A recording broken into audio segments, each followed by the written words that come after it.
Little House in the Big Woods by Laura Ingalls Wilder. Little House in the Big Woods. Once upon a time, 60 years ago, a little girl lived in the big woods of Wisconsin, in a little gray house made of logs. The great dark trees of the big woods stood all around the house, and beyond them were other trees, and beyond them were more trees. As far as a man could go to the north in a day, or a week, or a whole month, there was nothing but woods. There were no houses. There were no roads. There were no people. There were only trees and the wild animals who had their homes among them. Wolves lived in the big woods, and bears, and huge wild cats. Muskrats and mink and otter lived by the streams. Foxes had dens in the hills, and deer roamed everywhere. To the east of the little log house and to the west, there were miles upon miles of trees, and only a few little log houses scattered far apart in the edge of the big woods. So far as the little girl could see, there was only the one little house where she lived, with her father and mother, her sister Mary, and baby sister Carrie. A wagon track ran before the house, turning and twisting out of sight in the woods where the wild animals lived. But the little girl did not know where it went, nor what might be at the end of it. The little girl was named Laura, and she called her father Pa, and her mother Ma. In those days and in that place, children did not say father or mother, nor mama and papa as they do now. At night, when Laura lay awake in the trundle bed, she listened and could not hear anything at all but the sound of the trees whispering together. Sometimes, far away in the night, a wolf howled. Then he came nearer and howled again. It was a scary sound. Laura knew that wolves would eat little girls, but she was safe inside the solid log walls. Her father's gun hung over the door, and good old Jack, the brindle bulldog, lay on guard before it. Her father would say, "Go to sleep, Laura. Jack won't let the wolves in." So Laura snuggled under the covers of the trundle bed, close beside Mary, and went to sleep. One night her father picked her up out of bed and carried her to the window so that she might see the wolves. There were two of them sitting in front of the house. They looked like shaggy dogs. They pointed their noses at the big bright moon and howled. Jack paced up and down before the door, growling. The hair stood up along his back, and he showed his sharp, fierce teeth to the wolves. They howled, but they could not get in. The house was a comfortable house. Upstairs there was a large attic, pleasant to play in when the rain drummed on the roof. Downstairs was the small bedroom and the big room. The bedroom had a window that closed with a wooden shutter. The big room had two windows with glass in the panes, and it had two doors, a front door and a back door. All around the house was a crooked rail fence to keep the bears and the deer away. In the yard in front of the house were two beautiful big oak trees. Every morning, as soon as she was awake, Laura ran to look out of the window. And one morning, she saw in each of the big trees a dead deer hanging from a branch. Pa had shot the deer the day before, and Laura had been asleep when he brought them home at night and hung them high in the trees so the wolves could not get the meat. That day, Pa and Ma and Laura and Mary had fresh venison for dinner. It was so good that Laura wished she could eat all of it. But most of the meat must be salted and smoked and packed away to be eaten in the winter. For winter was coming. The days were shorter, and frost crawled up the window panes at night. Soon the snow would come. Then the log house would be almost buried in snowdrifts, and the lake and the streams would freeze. In the bitter cold weather, Pa could not be sure of finding any wild game to shoot for meat. The bears would be hidden away in their dens where they slept soundly all winter long. The squirrels would be curled in their nests in hollow trees, with their furry tails wrapped snugly around their noses. The deer and the rabbits would be shy and swift. Even if Pa could get a deer, it would be poor and thin, not fat and plump like deer are in the fall. Pa might hunt alone all day in the bitter cold, in the big woods covered with snow, and come home at night with nothing for Pa and Ma and Mary and Laura to eat. So as much food as possible must be stored away in the little house before winter came. Pa skinned the deer carefully and salted and stretched the hides, for he would make soft leather of them. Then he cut up the meat and sprinkled salt over the pieces as he laid them on a board. Standing on one end in the yard was a tall length cut from the trunk of a big hollow tree. Pa had driven nails inside as far as he could reach from one end. Then he stood it up, put a little roof over the top, and cut a little door on one side near the bottom. On the piece that he had cut out, he fastened leather hinges. Then he fitted it into place, and that was the little door, with the bark still on it. After the deer meat had been salted several days, Pa cut a hole near the end of each piece and put a string through it. Laura watched him do this, and then she watched him hang the meat on the nails inside the hollow log. He reached up through the little door and hung the meat on the nails, as far up as he could reach. Then he put a ladder against the log, climbed to the top, moved the roof to one side, and reached down inside to hang meat on those nails. Then Pa put the roof back on again, climbed down the ladder, and said to Laura, "Run over to the chopping block and fetch me some of those green hickory chips, new clean white ones." So Laura ran to the block where Pa chopped wood, and filled her apron with the fresh, sweet-smelling chips. Just inside the little door in the hollow log, Pa built a fire of tiny bits of bark and moss, and he laid some of the chips on it very carefully. Instead of burning quickly, the green chips smoldered and filled the hollow log with thick, choking smoke. Pa shut the little door, and a little smoke squeezed through the crack around it, and a little smoke came through the roof, but most of it was shut in with the meat. "There's nothing better than good hickory smoke," Pa said. "That will make good venison that will keep anywhere, in any weather." Then he took his gun, and slinging his axe on his shoulder, he went away to the clearing to cut down some more trees. Laura and Ma watched the fire for several days. When smoke stopped coming through the cracks, Laura would bring more hickory chips and Ma would put them on the fire under the meat. All the time there was a little smell of smoke in the yard, and when the door was opened, a thick, smoky, meaty smell came out. At last, Pa said the venison had smoked long enough. Then they let the fire go out, and Pa took all the strips and pieces of meat out of the hollow tree. Ma wrapped each piece neatly in paper and hung them in the attic where they would keep safe and dry. One morning, Pa went away before daylight with the horses and wagon, and that night he came home with a wagon load of fish. The big wagon box was piled full, and some of the fish were as big as Laura. Pa had gone to Lake Pepin and caught them all with a net.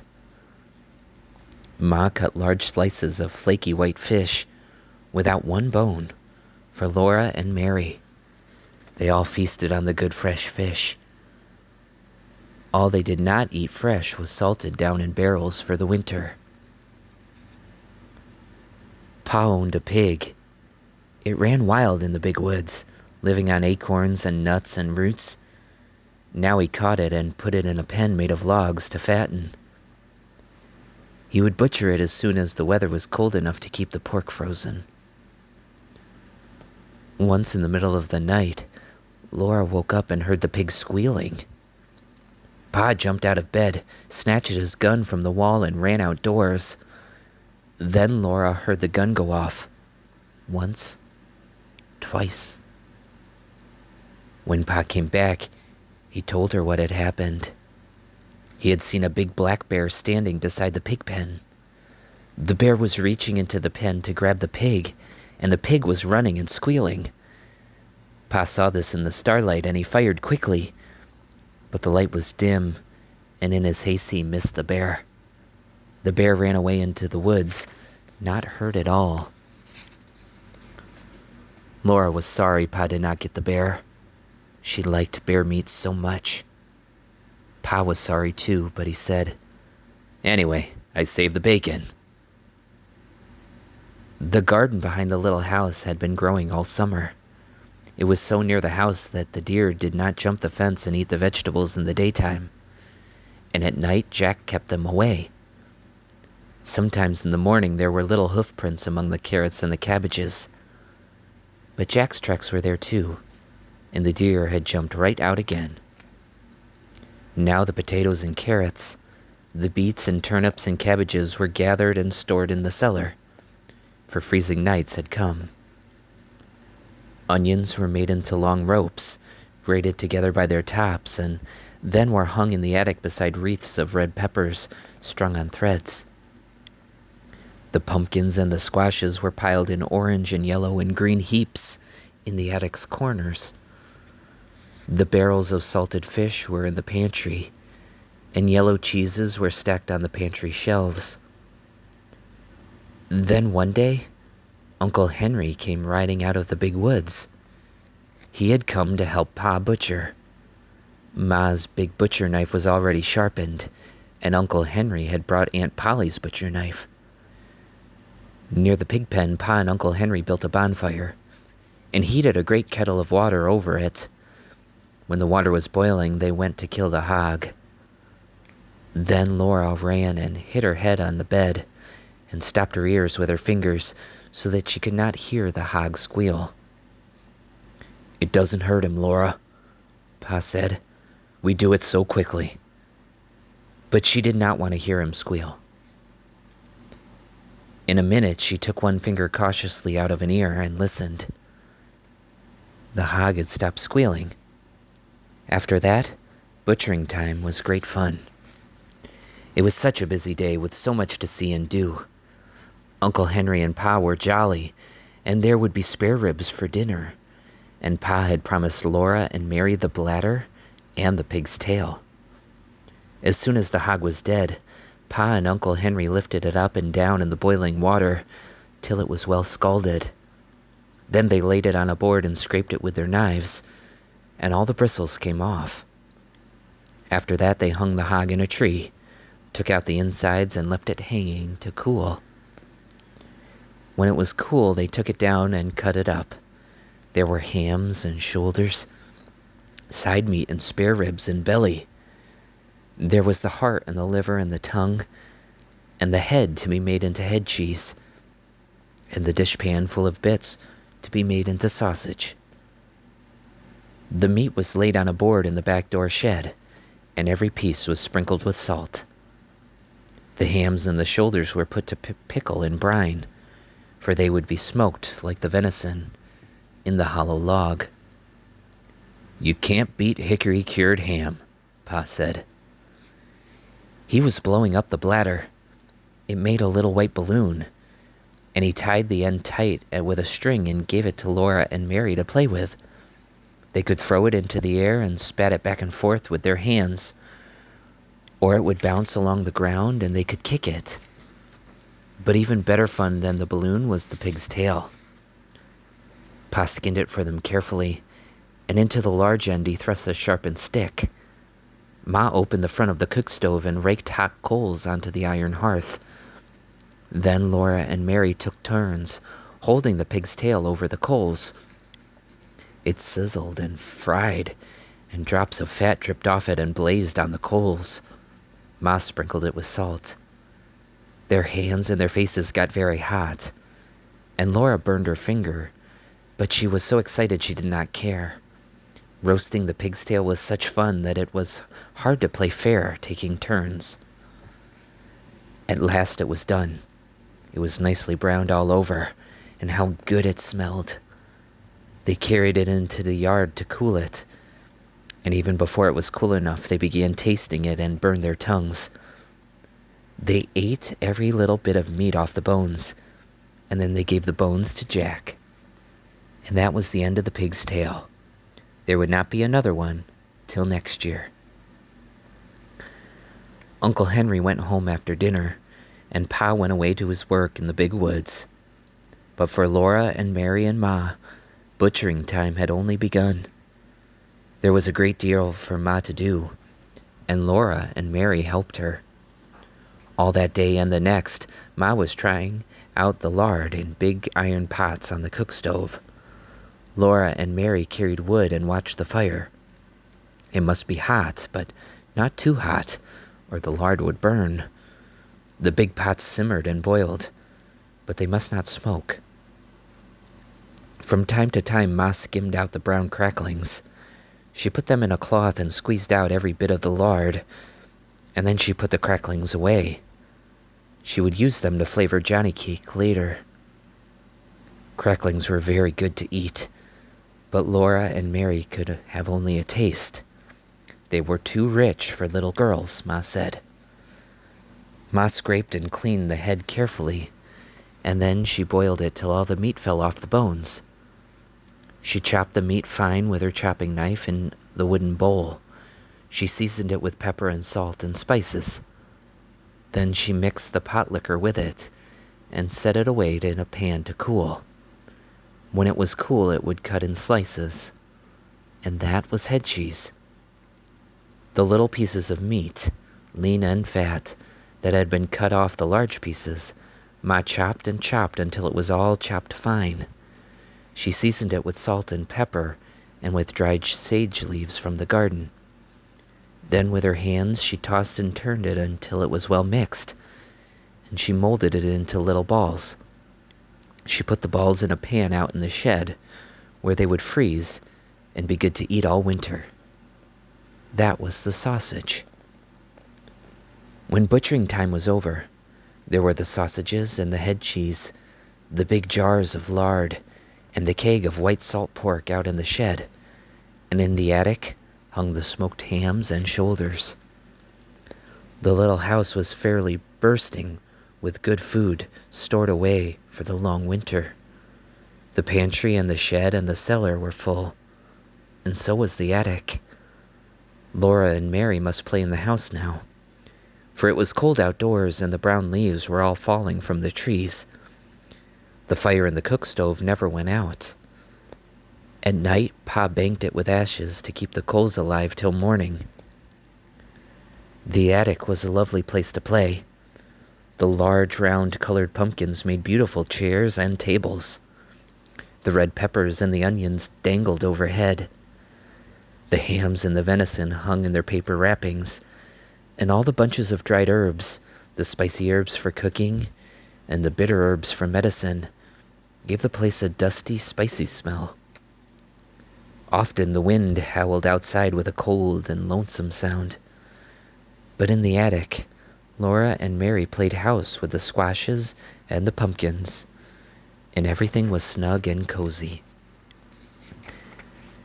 Mary was bigger than Laura, and she had a rag doll named Nettie.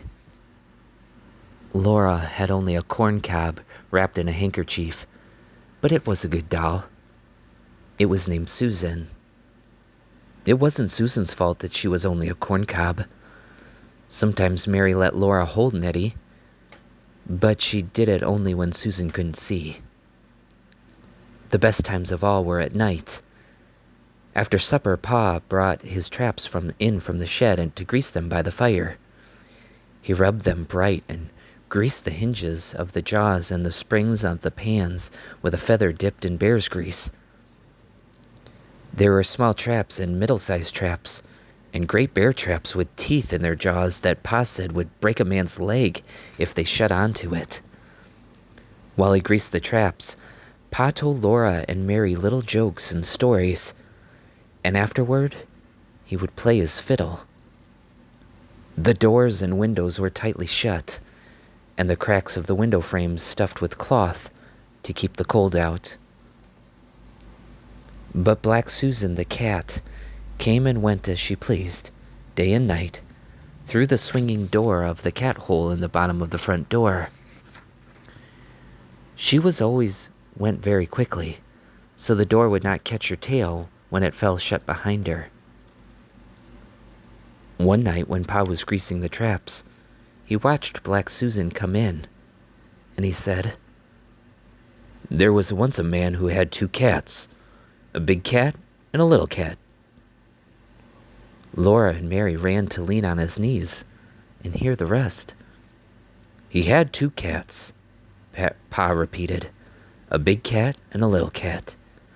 So he made a big cat hole in his door for the big cat, and then he made a little cat hole for the little cat." There Pa stopped. "But why couldn't the little cat—" Mary began. "Because the big cat wouldn't let it," Laura interrupted.